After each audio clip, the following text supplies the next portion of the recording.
Kitalo nnyo bannange, kitalo ddala. Tukyali wano e Bunnamwaya ku St. Javira Catholic Church. Wengwikiriza Jeno Bigirwa nga naye y'omu ku bakungubazi betusanzeewo wano ku Kereziya mu kusabira omwoyo gw'omugenzi Joseph Tamale Mirundi. Sebo bubaka ki era biki byolabye ku Tamale Mirundi obadde munnabyabufuzi mubadde ku bimeeza njagala otubuulire obuvo n'obuddo Jeno bw'obaddeko ne Tamale Mirundi. Sooka kitalo ddala ekyokuvibwako mwami Tamale Mirundi. Esebo nze mwami Tamale Mirundi aninako ettaffaali mayinza seerabira abantu ate siri azaamaanya abantu. Oli mutuufu. Ettaffaali lyaninako lya mu luzungu bakiyita inspiration. Okuinspiringa okuzzaamu abantu amaanyi oba n'abantu okuyigirako n'abantu okulabirako. Tamale Mirundi namulaba mu 2022 nga tuvudde mu kalulu ako akali akakasa mmeme. Ebimeeza byali bitandika mu kiseera ekyo. Naye nze nalina emyaka 17 nga mutuufu ndi mwana muto. Tamale Mirundi yali mwana awo nga aggumidde naye nga amanyi nga byenjagala okwogera abyogera. Okitegeera mu kiseera ekyo. Kati tugendanga ku bimeeza waliwo ekimeeza baali bakiyita Simba wakati awo ekyabeeranga ku New Life Bar. Ku New Life Bar enankulabye nekivayo nekidde Wabidandi ekibwatule nekivayo nekidde Kawempe eyo waggulu eyo nayona twazunganga naye ne ku bimeeza ebirala. Naye ekimeeza ekyo nange kyekyasinga okumpa omwaganya okufuna confidence ya debate okwogera mu bantu. Era kyali kiriko kwegamba nga tokwata muzindaalo nga tomanyi. Oyina kubanga omanyi kuba ogenda kuswala. Era natwala ekiseera nga neetegereza nga tonakwata microphone. Neetegereza nibagai naye kayanga kana akabijjamu ebintu bino ko kali biki. Paka wenatuuka ekiseera nga nsimbyawo akati ne bampaayo esekendi syasa tukwana nempisawo akagambo kange. Ekyomukisa omulungi twabeeranga live nga niwoba oyogedde vulungutu era aba agenze ku mpewo tebamweditinga. So Tamale Mirundi yatuyigiriza ebintu bingi nnyo. Skills of communication yali kafulu. Era Tamale Mirundi tiyalina sente, yali mu struggle yali mu struggle Tamale Mirundi. Era nzijukira one time Bidandi yali yakava mu government nga falling out ne Museveni. Kakati Tamala wandika akatabo bakayita olutalo lwa Piraawo. Awo yakawandikirawo olutalo lwa Piraawo. Kati ye Bidandi ng'agamba Museveni mubi nnyo yeetaaga okugenda.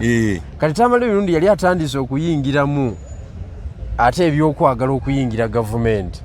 Kati akatabo ke nga kagamba olutalo lwa Piraawo nti gwomaze okulya okuse kati ate oyagala ffe abali mu layini tukole ki tuviiremu awo tugiveemu layini nga takkaanya naye ku ekyo. Kakati n'aleeta konsepti eyo olutalo lwa Piraawo.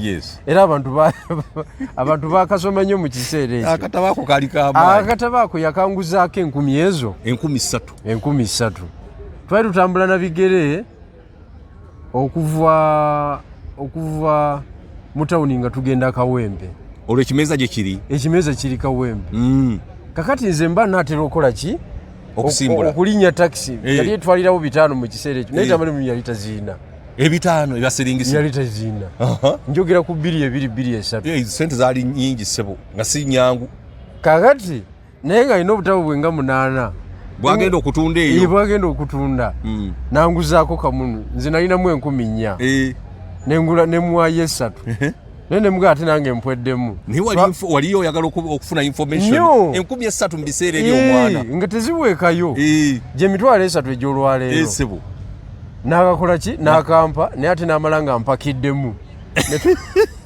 Sente zemuwadde ne tuzirinnya mu ffenna. N'akupakira. Ne tugenda paka Kawempe ne tukuba ekikopo. Nanga naye nkatunda 5,000 naye gwe nkuwadde buwi.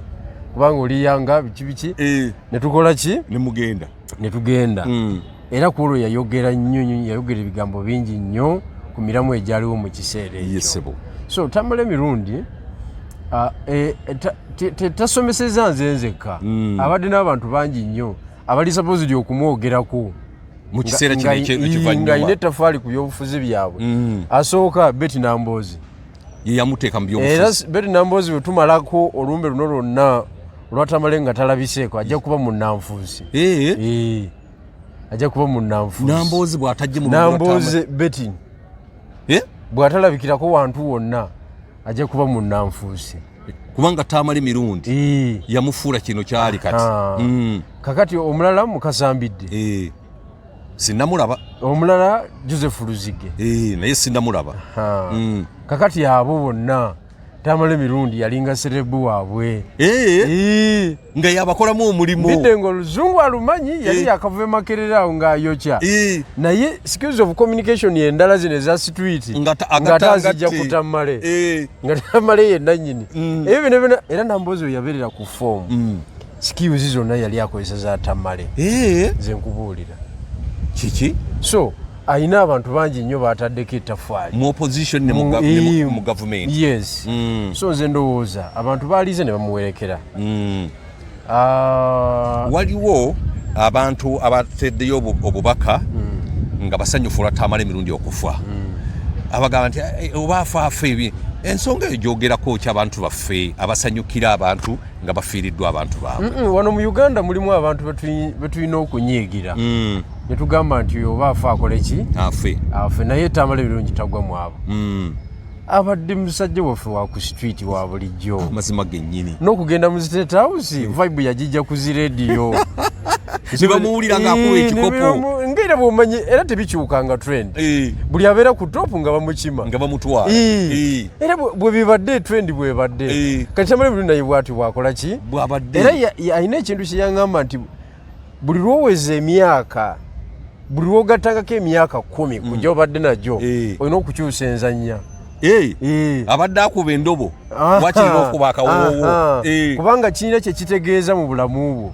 emyaka 10 egyo gye weeyongeddeko era bwe yaweza 45 ku 5 awo yayingira ddala bintu bya gavumenti full naggwerayo n'agamba gino emyaka gya kusomesa abaana abatanaba kujja abakyali wansi ennyo nakulowooza ku bukadde bwonna ngeri gy'onoofaamu kituufu ekyo ekiŋŋamba nogamba nti ndo kakati nange nti buli myaka jjukira nze yandaba ndi wa 17 era tubadde tutambula nga takkaanya nange mu bintu bingi nga n'egaali agimpisaamu kakati ye nga ali ku kiri ekyaki entendeka gye yantendekamu nga kyaliko naye ne mugamba nange nkyabyetegereza ekisooka 45 egigyo kuwatagalira sinagiweza kakati kansooke nwane naye nga abadde musajja nga wanu onu wanu nga musisinkanye ekisooka awuliriza ekyokubiri nakuwa opiniyoni ye mu bigambo by'omugambye naye obukambwe bwonna abadde nga abulagira ku muzindaalo mu bigwe by'omuzindaalo nawayo emboozi eki endala naye abadde obulamu bwe bwonna bubadde politiko nga mayindi ye erowooza byabufuzi okusinga bye yasinga okusoma kubanga yagamba yasoma political science yasoma political science e West Germany yalinga kanegombesa nnyako mbu yagenda n'asoma political science e West Germany ne propaganda nakati e Germany situukangayo naye nga buli lwakugamba ekigambo ekyo ng'owulira nga ndabira ddala kasajja kagera ne kasoma ng'ebitabo kabirina kagera ne kasoma kali ka communicator kalungi so Mungu amusaasire Tamale yonna yonna gy'agenze fe abaddeko naye mu field tumumanyi abadde litho nnyo nga tali ku side yo ng'ensonga zaateekawo awo oyinza obutazijjaawo ensonga z'amaanyi zaateekawo biki by'otali mwerabirako naddala mu bukambwe bwe yakutuusaako noga nti leero Tamale yampisaamu eggaali eno sirigyerabira yandiise ssente zeesiryanga zaali zitya ye mu kulowooza kwo omanyi abadde mulungi nnyo mu propaganda era nga abadde supposed okubanga yateekawo essomero erisomesa propaganda Tamale yali badde yakola ka college ako akasomesa ki propaganda naye tiyakakola so bwe yanteekako propaganda oyo n'atambula ne character assassination namunyiigira era ne muddiza omuliro nawe wamuddiza namuddiza omuliro naye nga bw'omanyi kati afudde takyasobola kwerwanako era kati talina nsobi biri byonna tubireka ne tutambula n'obulamu obukola ki n'obugenda mu maaso era nze namusonyiwa wamusonyiwa era wafiiridde mbadde nkulaba wafiiridde abadde tansanyusa abadde anywa omwenge era nali ngezaako okunoonya ebusoga eyo abantu abalina eddagala ekkakafu lyennyini kuba ebusoga waliwo ebintu ebikyakola okitegeera ng'oli bw'omuwahabo omwenge gumuwunyira ziizi ng'aguvaako so ekyo kye mbaddeko naye unfortunately mbadde sinakiggusa Mungu n'amuyita. Olowooza omwenge guno teyagunywa lwa depression gy'abadde alina? Ekisoboka omanyi kati tamala y'omuntu abadde omukozi ng'alina okuba ng'alina assignment gy'atambuza kati mu butabeera na assignment yonna kimufuula okubeera idle ate ng'alowooza ebintu bingi nnyo ng'ate yalaba ye yali bikoze kati n'afuna obulumi bungi nnyo so mweye embeera bwentyo bwe mulaba naye nga kyonna kyekiri Mungu amuwa ekyomuleki. Kaakati ekibiina kino ekya NRM ne President Museveni okuvaayo mu kiseera kino nga Tamala amaze okujja takyasobola kubaako kaalya okyogerako ki? Bakulembeze mu opposition ne mu gavumenti bakikozesa nnyo omuntu n'alwala paka kwagala kufa nga tebavaayo ate ku nnyimbe ne balyoka boogera ebingi. Abakulembeze bonna mu nsi yonna naye point sinagituukako ate osaanye omanye ne departure point ya Tamala okuva mu state. State eba n'abaana baayo era mwebali muli munda kakati ye bwe yabeererayo mu State House ayina side gye yalinnya ku Kagere ne bagulira nga kasiridde akagere kakati ate nga baana ba munda bali abakola deep state era bigambo bibiri bisatu obadde omuwulira akootinga lwa bwogo akasajja ako kalifaki abadde amuyisaamu eggaali mbi mu nsi mu Kabuli ne mu ggulu kakati kati lwabwogo yekka alina obusobozi obwerabiza General Museveni Tamala emirundi kuba ye mwana wawaka bebavubuka baawo bebavubuka munna abatalina bigambo abatakola appointment abasaatuukira wali mu nkubo za State House kuba ye omu kubako ab'ensonga kakati nze ndowooza Tamale baamuggalira baamugja ku lujjuliro ate mu byobufuzi omukulembeze buli lw'omuwa distance niwe bayalunaku olumu osobola okutwala emyaka gyonna nga tozeemu kumulaba nga gyewawa Kyagulanyi ate kati oyo tenakulembera ggwanga naye era mu bukulembeze bwe bwewamuwa distance naggwerayo oyo ye ate ngambye bakulembeze b'amawanga kubanga aba ayina factors za managing ndala oli akyali mu struggle woba okyali mu struggle ate gwe ng'okola gwakwongerayo baduumizibwa toyiza kugguka oyo tomumalirako budde muveeko so njogera kwona eyagguka kyangu nnyo okumwerabiza abantu kubanga n'alowooza nti bano abali wano bebokka abaliwo bali ku kituufu kyova olaba omukulembeze aba ne puroguramu y'olunaku bweti protocol egikola banaalaba biki saati zanayambala buli lunaku ayambala esaati ya miliyoni goza tewaliwo tiimu ebiteekateeka ebyo ate nga nayo gisuuza omugaati ogwo bayinza okukuttirawo naye saati kye y'emiliyoni gwe saati kye y'emiliyoni gy'omanyi ate nze ngimanyi so kati yalinnya ku Kagere akatiimu z'omunda bw'alinnya ku Kagere ne kamuleetera omutawaana nakola ki ne bamuggalira kati eno gyabadde nga ne bwaleekana gwekimanyi nti badde balina obusobozi okontrolinga jjajja byanaalaba ng'ebyatamale tebiriimu nga babikontrolinga bobukana bokka balina amaanyi ago okimanyi nti bamutwalirako akatambi jjajja nga kalaga Tamala emirundi ng'ayogera ng'alaga nti jjajja yakola ki yakola ebyambyoni ne muwala we naye nga bagasse kagatti era bakuba Idi Amin ono Tamala emirundi singa twamuziika dda singa yavaawo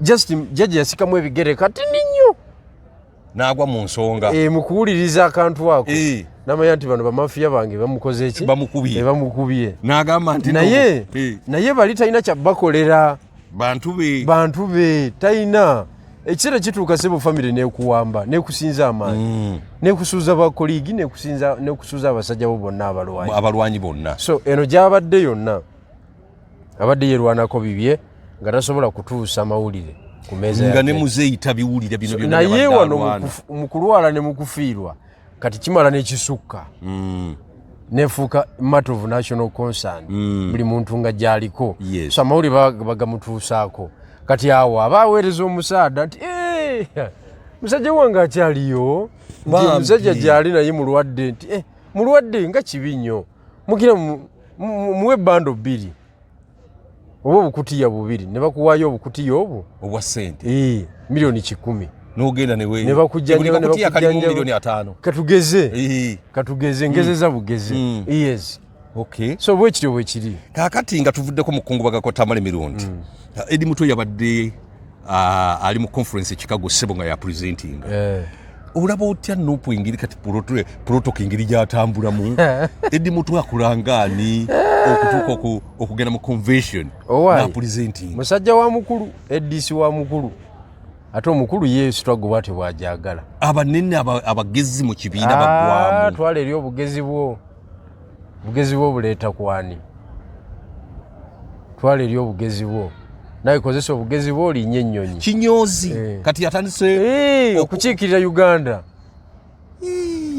yes kakati nze nagatagatta ebintu bingi nnyo neŋŋamba struggle Nuupu mukole ki mugigguse naye siyinza kubeera mu kabootongo modulo eyo oyo kabootongo mungi kabootongo sisobolera ddala nze kwazi entalo zenwanyi ozimanyi nze nali mu Nuupu nga sikirizibwa wadde okutuuka ekajansi kukuba erigenda entebe ku kisaawe nga bakuteekako bbaani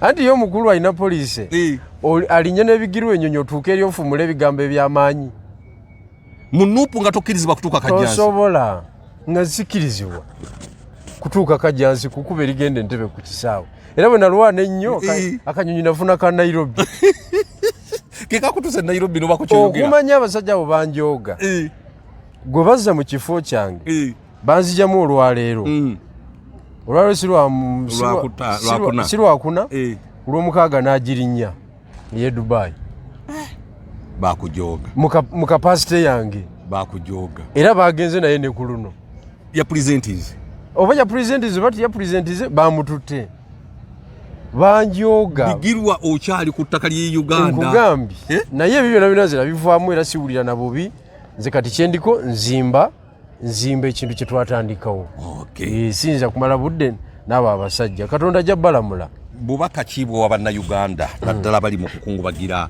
omugenzi kati Joseph Tamale mirundi bannayuganda kisooka omuntu bwafa bannayuganda kyembasaba mu bantu ab'obulabe ennyo eri struggle y'okuggusa Mwai Museveni ate Tamale mirundi tabaddeemu so bali be tulina okunyiigira n'okwongera okubabika nga bafudde n'okusanyukira ddala nga bafudde ate ono tabaddeemu ono abadde civilian nga talina kyalina civilian musajja watu yeerambizi ye ne Nairo ye nadde zana ne yebaka nga nno atemesa embizi naye n'okulyako obufi obusatu aba alidde nnyo kituufu abadde tagimala abo kakati musajja watu mucelebratinga wa bwereere abantu tubamanyi babifunfugu tubamanyi abasinza otukosa mu ggwanga wano so mweyo embeera nsaba tumusonyiwe ebyamusobako ng'akyali mulamu era tusabe Mungu amuwe ekyomula ekyemmere amina kale bwe tutyo bwe tubadde ne gino bigirwa mukungubagira omukulu Joseph Tamale mirundi tukyalina abantu bangi nnyo be tugenda okwogera nabo Megatron Kwezi Media Group kale mubeere bulungi tukyabaweereza